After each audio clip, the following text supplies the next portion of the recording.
सुब्रत मुखर्जी, मैं आऊंगा जी, मेरी बात खत्म नहीं हुई। अच्छा ठीक है, ममता काले 20 सेकंड में बात खत्म करिए। हाँ जी, हाँ मैं आता हूं, सुब्रत मुखर्जी आपके पास आता हूं। हाँ। रंजीत जी, मैं एक सच्चाई याद दिला, मैं एक दो फैक्ट्स हैं रंजीत जी। एक, जो यहाँ पे जो डॉक्टर घोष हैं, इस कॉलेज के जो प्रिंसिपल हुआ करते थे वहां पर, उन्होंने ये बोला था कि उस लड़की को रात में अंधेरे में अकेले नहीं घूमना चाहिए, युवाओं को अकेले नहीं घूमना चाहिए। कट्टू, मैं आज पूरे देश को कांग्रेस की भी सोच याद दिलाती हूँ। स्वर्गीय श्रीमती शीला दीक्षित जी जब दिल्ली की मुख्यमंत्री थी, एक पत्रकार हुआ करती थी Soumya Ranganathan, if I am not wrong, उनका भी मर्डर हुआ था दिल्ली के अंदर, और तब शीला जी ने क्या बोला था कि यहाँ पर दिल्ली के अंदर लड़कियों को अकेले 8 बजे के बाद नहीं घूमना चाहिए। ये इंडिया अलायंस के नेताओं की सोच है महिलाओं के बारे में, उनको सुरक्षा नहीं देंगे, ये रेपिस्ट के साथ खड़े हो जाते हैं और लड़कियों को सलाह देते हैं कि 8 बजे के बाद आप घर में घुसो, और उसके बाद जगदीश जी जैसे लोग आकर के चिल्लाते हैं, चीखते हैं, महिलाओं के दुराचार व्याभिचार पर गंदी और घटिया राजनीति करते हैं। अगर सच्चाई बोली जाए तो इनको मिर्ची लग जाती है। शर्म आनी चाहिए इन लोगों को भैया, शर्म आनी चाहिए इन लोगों को। हादसा हो गया तो मैं फिर भी चिल्लाऊंगा। ठीक है, ठीक है, ठीक है, ठीक है, ठीक है। मैं आपकी एक मिनट, मैं सुब्रत मुखर्जी के पास, मरी है वो भी ठीक है, प्रोफेसर सुब्रत मुखर्जी के, एक मिनट, हो गया ममता काले, के बारे में तो चिंता कर दीजिए, उसकी राख भी अभी तक ठंडी नहीं है, उसकी चिता ठंडी नहीं हुई और आप राजनीति कर रहे हो। हाँ, सुब्रत मुखर्जी, जब हो गया जगदीश शर्मा आपके पास, ठीक है, आऊंगा मैं फिर। देखिए सुब्रत मुखर्जी, मैं तो आपसे सिर्फ ये पूछ रहा हूँ, पहला चीज देखिए, नहीं एक सवाल का छोटा सा जवाब दीजिए सर। मैं पूछ रहा हूं कि ये जो गुंडे गए थे कल, वो प्रदर्शन को रोकने के लिए, एक मिनट, हाँ,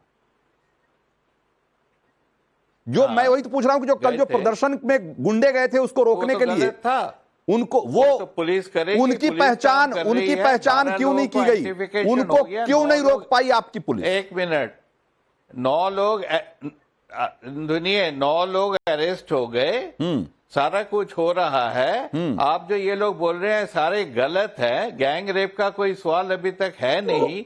देखिए, पहले ये है कि आप फैक्ट्स चाहते हैं, फिक्शन चाहते हैं, और दूसरे तरफ आप कैंगारू कोर्ट चाहते हैं, या क्या एक पूरा प्रोसेस पूरा कंप्लीट हो तब बुलाइए ना आप मुझे, तब देखिए ना क्या हुआ है। आपने जितना बोला है मुझे लगता है 90% झूठ है, और आपने भी ठीक तरह कंडक्ट नहीं किया, क्योंकि आप पहले ही ममता को दोषी कर रहे हैं। ये गलत है, ऐसे नहीं करना चाहिए।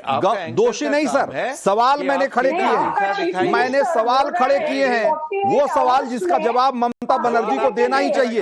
और आप कह रहे हैं कि 9 लोगों को गिरफ्तार किया गया, आप कंगारू कोर्ट नहीं कर सकते, और दूसरी तरफ आप कह रहे हैं कि 2 दिन में सीबीआई को कह रहे हैं कि जांच पूरी करके फांसी दे दो, वो कंगारू कोर्ट नहीं होगा। मैं रिटायर्ड प्रोफेसर, सुनिए, मैं रिटायर्ड प्रोफेसर हूं, मैं हजारों क्वेश्चन पेपर बनाया हूं। हाँ। आपका जो क्वेश्चन पेपर था वो बायस था, स्ट्रेट नहीं था। ठीक है सर, लेकिन आप ऐसा कह सकते हैं क्योंकि टीएमसी के ज्यादातर लोग इस सवाल पे यही कह रहे हैं कि भाई अगर उनसे सवाल किया जा रहा है तो कहा जा रहा है कि आरोप लगाया जा रहा है।